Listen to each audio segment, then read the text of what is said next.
Ladies and gents, please put your hands together for Mr. Michael Carr.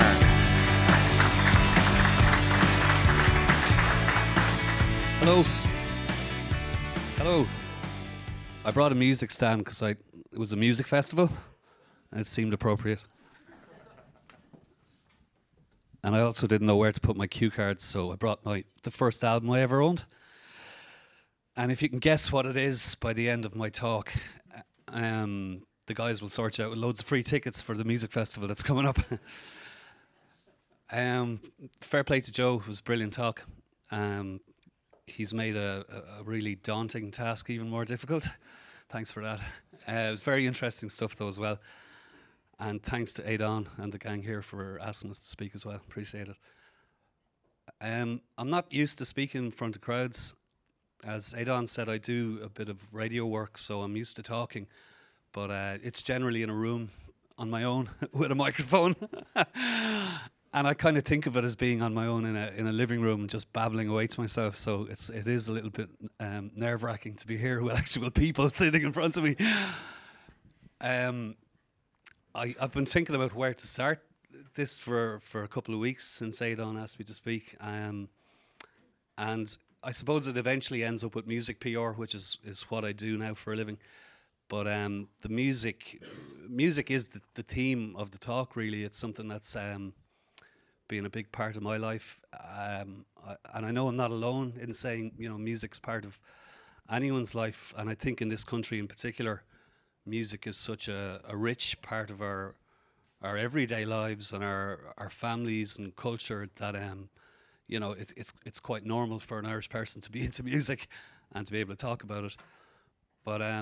But I've rarely talked about it, I suppose, and I'm going to go back to maybe where it started with me. But if I could fast forward to a position I was in about a year or two ago while doing PR, that made me think of what I'm actually doing right at this moment. I was in a room very similar to this at the Kiln, which is in the Heineken Brewery. It's a bar in the Heineken Brewery, a bar without a cash register as well, which I really like about the place. But we were doing some PR work for Murphy's Stout, and we had organised some guest speakers. And it was kind of my job to sit down with them beforehand and talk to them about what they were going to say, the content, how long it was going to take, give them advice and tips. And it was Pat Falvey was one of them who needed no coaching or advice whatsoever. The man is amazing in front of a crowd. Trevor Welch, who's you'd know him from sports broadcasting on TV3 on 96 FM. Again, kind of like myself in that he's not too used to speaking in front of crowds. He's used to being on a microphone and broadcasting to the nation. But there was a lot of kind of his old gang from Toker there at the talk and school friends and that. And Trev was even more nervous than I am now. Steve Redmond, who's an amazing character, a swimmer who's swam different channels, 7 channels around the world, first person in the world to do it. But Steve's quite a shy guy, and again, it was quite a daunting task. And Pat Kiernan, who runs Cork, the theatre company, amazing theatre company. Pat, wasn't comfortable with it either. And I kind of sat talking to these guys thinking, who am I to give them advice? Who am I to say anything to these people who've achieved quite a lot and maybe advise them on things I just can't really do myself? But while I was thinking this about the egg talk, then I was thinking, well, who am I? And and who am I to have arrived in that position where I'm trying to coach somebody like Pat Falvey, who's climbed Mount Everest twice? So going back, I suppose to the start, music was a huge part of my family. Both my parents played guitar. My mother could sing. We grew up listening to their records as kids, myself and my brother. I'm from Dublin originally, but before that we lived in Canada for a few years. My parents emigrated there in the 70s and they went to live in a place called Saskatoon, which is in Saskatchewan. And I'm convinced the only reason they actually went to live there was because that's where Joni Mitchell was from. and it was the only place they had a reference point in Canada.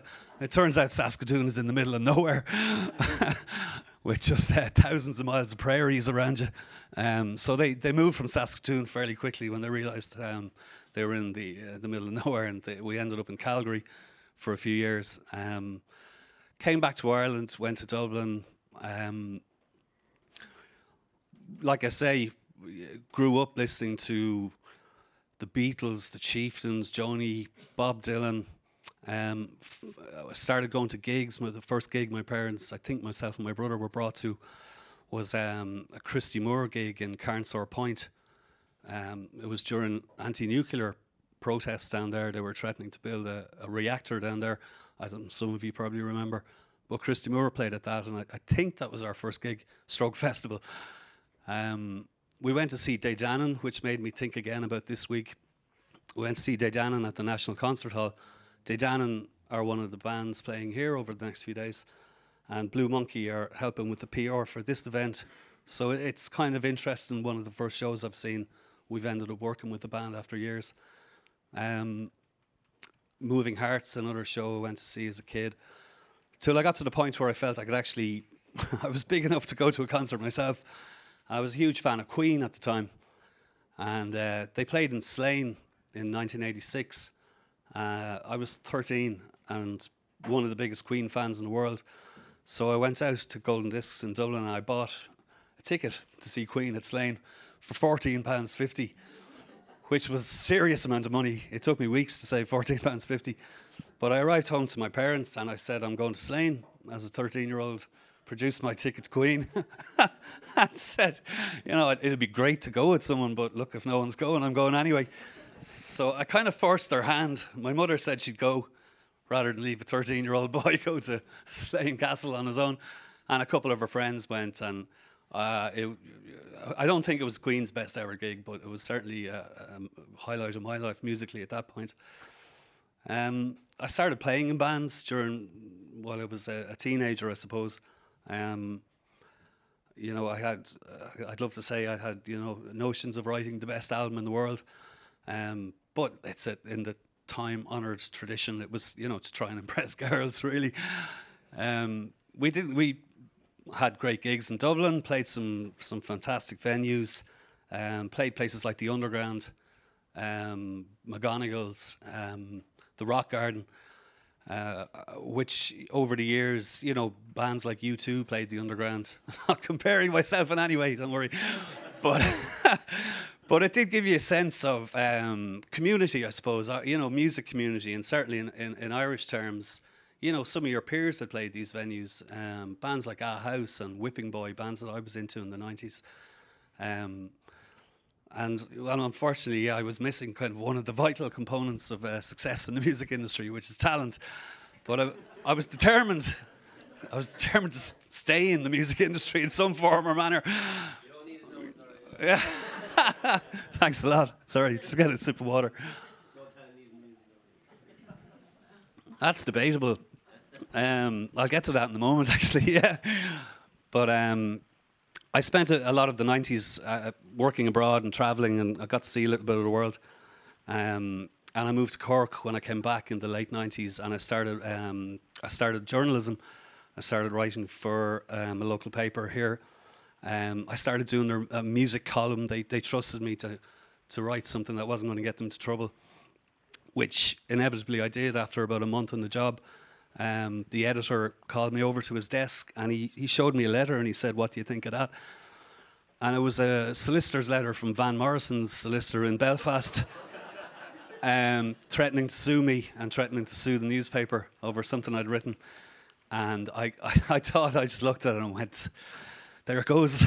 There's your music journalism career. Over before it started. But I actually had a leg to stand on, and having worked in papers over the years and edited a newspaper for a couple of years, solicitors' letters are probably far more commonplace than you would realise. And without, you know, we clarified the situation anyway, and they kept me on, thank God.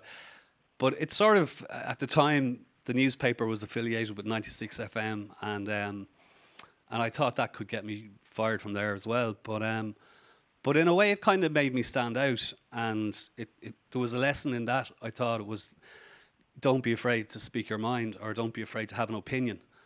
And if you can stand by it and back it up, even better.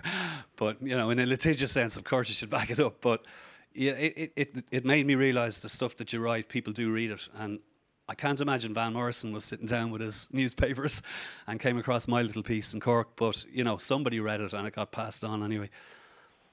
I kept up the music journalism. I got more into serious journalism, into feature writing, news reporting.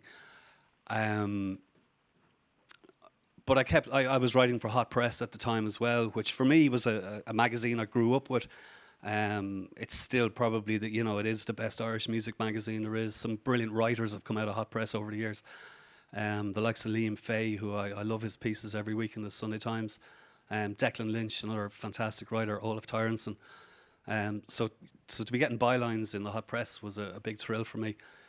I actually managed to get my name on the front cover one time where they did a Cork special, and they mentioned my name on the front, and for me this was a huge deal. And for my wife, who's English and doesn't have wasn't brought up reading Hot Press, she threw it in the bin. Because I looked for it a couple of weeks later thinking I must get that framed. She's thrown it out, which also taught me a lesson, like, don't be looking back on past glories, keep moving on.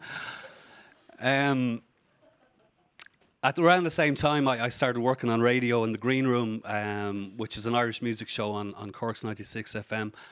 And Irish music for me, I honestly, and I say this with hand on heart, I do think it's the best music in the world. We are amazing songwriters. I don't include myself, but people in this country, such as Jack O'Rourke, another good plug there, Jack. We do have some of the best songwriters in the world. I mean, for such a small country of a few million to have got such worldwide recognition in terms of quality, never mind sales, it's pretty special. And even growing up, bands like I said, Whipping Boy, My Bloody Valentine, Therapy, they were huge bands for me. So it was with, I dived into the Green Room. I think it's a huge vehicle for 96 FM. It's a huge vehicle for local bands, for Irish bands. I would love to see more of them. I would love to see more Irish music played on radio in Ireland. I think, and you can correct me if I'm wrong, I think it's by law 20% we need to play on radio. Whereas I think in France, it's 50% by law. Which to me makes sense. And I'm no big fan of French music. I don't know if you've ever driven through France with the radio on, but it's pretty dodgy. But I would love to hear 50% of tunes on radio, Irish music, because we genuinely have the talent out there, and I do think there's an audience for it as well. I think it's maybe a misconception by some music programmers thinking there's not an appetite. I genuinely think there is.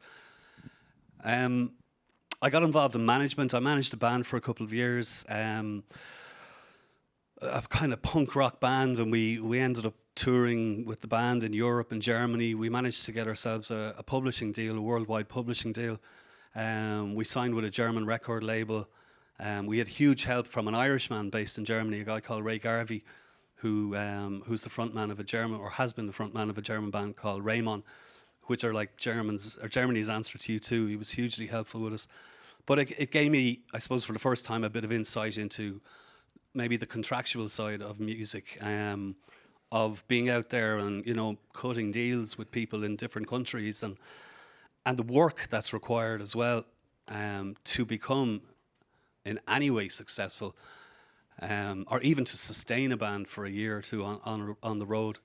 It was a huge learning curve for me at the time, and it told me three things. Like the talent, I do believe, like you said earlier, do you need talent? I do think you do. I think it's a given. I think talent is a given. That's the starting point. We have to assume that there's talent there. But from that, I think you need contacts. Is hugely important in music. I think you need a stroke of luck as well. And that could be a guy who came to your gig by accident, or came to see the band on after you and saw you and told somebody about it. And then the most important thing, and the third thing, and I think the thing that a lot of bands don't realise, is a work ethic. It's so important. And the bands that do become successful and make it, they are the ones that work their arses off. You know, we've been fortunate to meet some of these bands over the last few years, working with festivals and with Live at the Marquee, and even I shouldn't say even, but like Jedward, for instance, who probably have got more criticism than most over the years and slagged off in you know, by music critics. I haven't heard anyone in the music industry have a bad word to say about those two guys, because they work their socks off, and they are where they are because they give it everything, you know. And it makes you have a new respect for musicians, not just from the musical side, but from their pure willingness to go the extra mile and do 18, 20-hour days. I'm kind of running out of time here. This has flown. I can't believe it. I was getting to PR. What we do now is music PR. All of these things, I think, over the years have informed what I do now. With my partner, Linda Plover, we set up Blue Monkey PR a few years ago. Linda came to me with an idea for PR with some Cork bands, and it's grown from there. The Blue Monkey part, I always get asked about. It definitely stands out. I don't know if it's, you know, it's maybe not a traditional name for a PR company, but it came from a studio that I helped run. We set up a recording studio a few years ago called Blue Monkey Studios in a house in West Cork, and we recorded some albums down there, and Blue Monkey was sort of a hangover from that. But Peter Aiken, who you're going to hear in a few minutes, we started working with Aiken Promotions, and we had a meeting, myself and Linda, with Peter before we started working for them. And Peter, during this conversation, said, "I sell tickets." He said, "That's what I do for a living. I sell tickets." And you can look at that and think he does a hell of a lot more than just sell tickets. But in essence, that's what the man does. And it kind of made me look at myself and stop trying to wear too many hats and say, what is it you do? And what is it you do well, or think you do well? And the communication side of music is hugely important. And I think the PR work we've done is the aspect of music that I finally found something that, you know, it's a keeper. It's something that I'm going to do for a while. It's something that I think we do well. It's taken a long time to reach that point, and lots of different ways of working with music has brought me to this point. But it was something as simple as I sell tickets for a living made me think about that. And I suppose over the years, music has been the one constant in my life, in that I've changed in different ways over the years. And I think I've adapted probably what I do and the different types of work I do to work within music. So without music having changed, although the industry has changed quite a lot, but I think music, you know, is always going to be the same for me. Yet I've kind of managed to morph as time has gone on to fit in with it. And I'll leave it at that. Thanks.